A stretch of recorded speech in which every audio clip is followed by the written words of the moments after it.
Hello, this is Leanna Garcia, and today we're going to explore how major political events and federal policies have shaped American education. We'll look at three key political influences which has changed how students learn, how schools operate, and even what happens at home.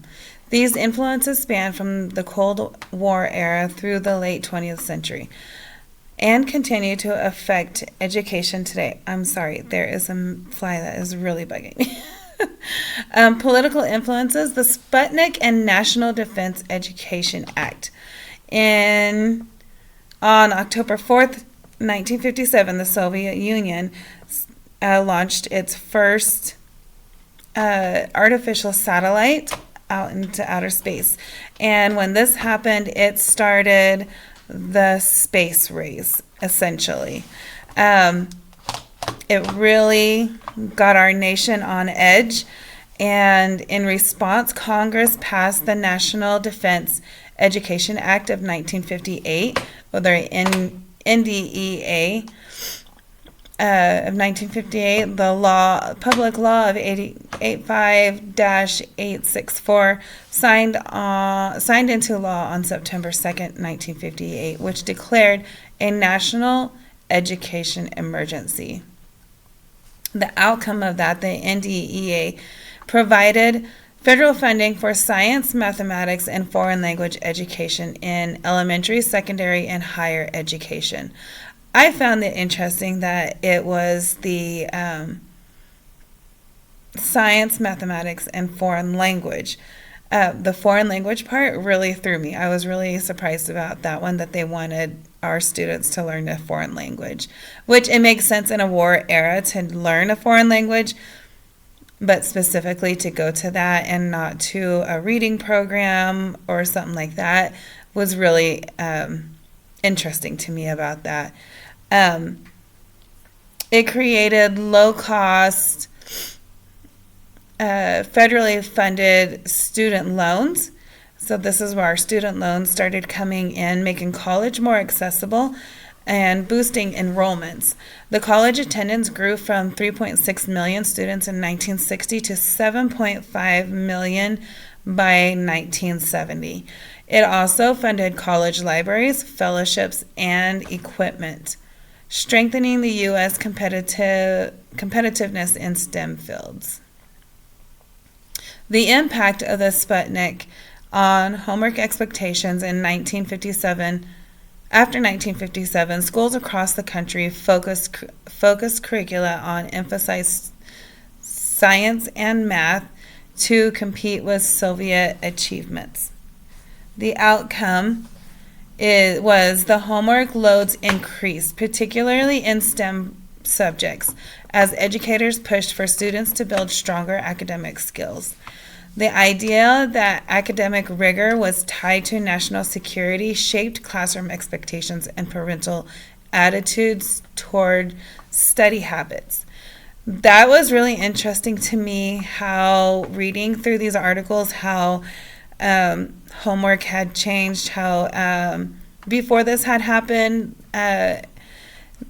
California had completely outlawed it, saying that it was compared to child labor and all that the kids needed to be outside and playing in the sunshine, that they didn't need to be inside doing homework.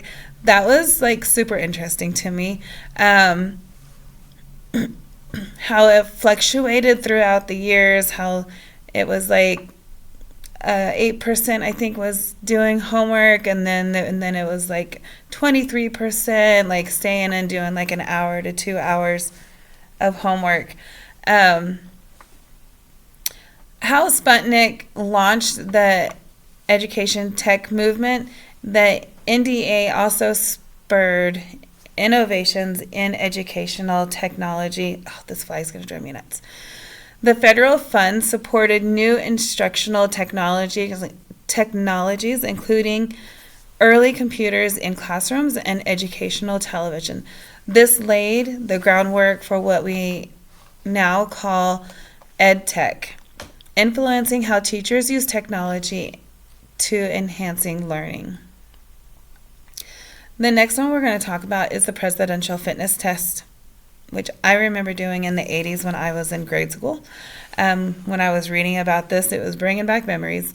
The origin of the presidential fitness test was the concern about American youth physical condition began in the early 1950s with studies showing U.S. children lagged behind European peers in basic fitness tests.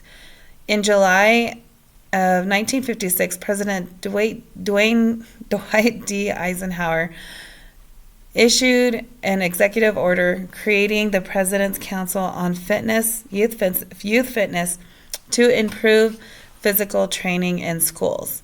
By 1958, the presidential fitness test formally emerged as a standardized program in public schools to assess student fitness levels.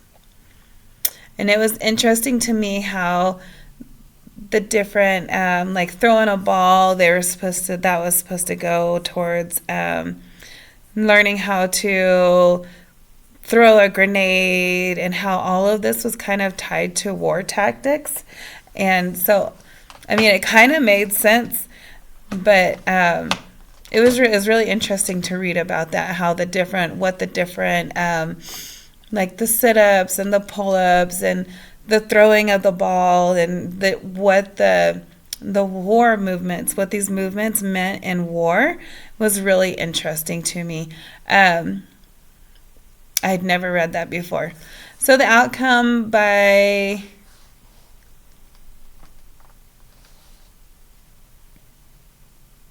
the federal government's role in promoting physical fitness under President John F. Kennedy, 1961 to 63, the President's Council on Physical Fitness expanded the program and promoted fitness as a national priority. Schools nationwide adopted the fitness test, measuring push-ups, sit-ups, shuttle runs, mile runs to encourage physical activity. In 1966, President Lyndon B. Johnson established the Presidential Physical Fitness Award Program, recognizing students who scored in the 85th percentile or higher. Over the decades, the program evolved and was eventually phased out in 2012 in favor of the Presidential Youth Fitness Program, which emphasizes overall health and fitness goals rather than competition. The political influence, A Nation at Risk in Standardizing Testing, the publication and impact of A Nation at Risk. On April 26, 1983, the National Commission of Excellence in Education released A Nation at Risk, the Imperative for Educational Reform. This landmark report warned of a rising tide of mediocrity in the U.S. schools and pointed to failing test results in national and international comparisons. The outcome, it inspired a wave of education reforms in the 1980s and 1990s that emphasized higher academic standards, accountability, and performance measurements. States increased graduation requirements, adopted new assessments to ensure students met clear benchmarks. The historical overview of standardized testing in the United States dates back to the 20th century, beginning with IQ and achievement tests used for placement and evaluation. The outcome of the 1960s and 70s, testing became widespread in public schools to monitor learning programs. And the evaluation of this educational testing in the U.S., following A Nation at Risk, testing took on increasing significance with federal policy changes. The outcome of this, in 2001, No Child Left Behind mandated annual standardized tests in reading and mathematics for students grade 3 through 8 once in the high school. In 2009, Race to the Top, it incentivized states to adopt rigorous standards and link data to performance.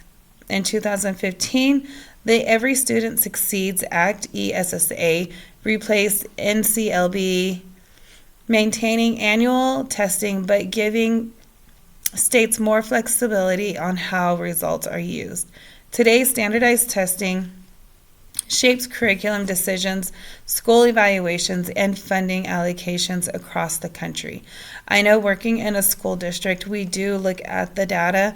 This is my first year teaching, but I have been in the program and in the meetings and stuff whenever they're looking at these. They're looking at these to see what the data, to see where the kids are struggling, where they're not struggling, where they can fill in the gaps. We have, last few years, started a, program for everybody. It's called Win What I Need.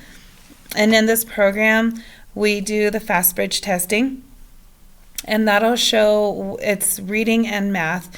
And so we have certain teachers that'll teach the gap areas in the reading and the gap areas in the math. And so students will be placed in these groups, and they will every so often be retested to see the improvement in their reading and in their math.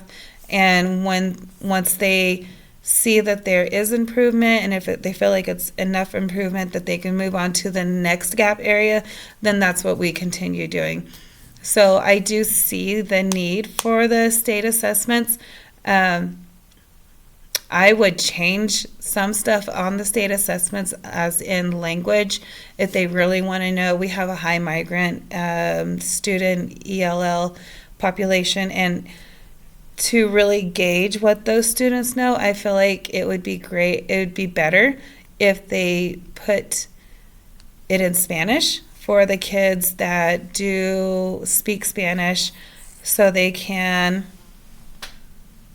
sorry, my light went out, so they can understand better what they're reading.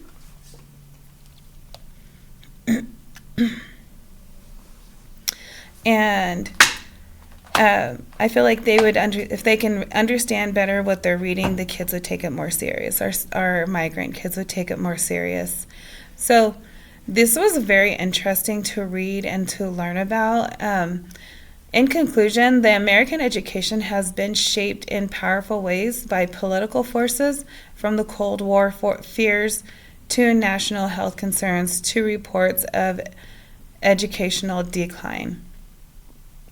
Sputnik, it seems like, and the National Defense Education Act, really, the Sputnik is what really it seems like through education in a tizzy, they really started looking more at education to see how much more they can do it as rigorous. The fitness, I can see how they all go hand in hand about war, like the education funding to make our education better, to fund the college students to be able to go to college because they wouldn't be able to go otherwise. The fitness tests, I can see how that ties into when I was reading about like what each movement was predicted for, and then it just became a national risk. And the nation, with the schools needing to have accountability to make sure they were giving the appropriate school instruction, education instruction. I mean, I kind of understand how everything is tying together. And it actually does help, like, being able to look at the data and everything now. I don't know. I have my thoughts on it. But, yeah, that's my video. Thank you so much.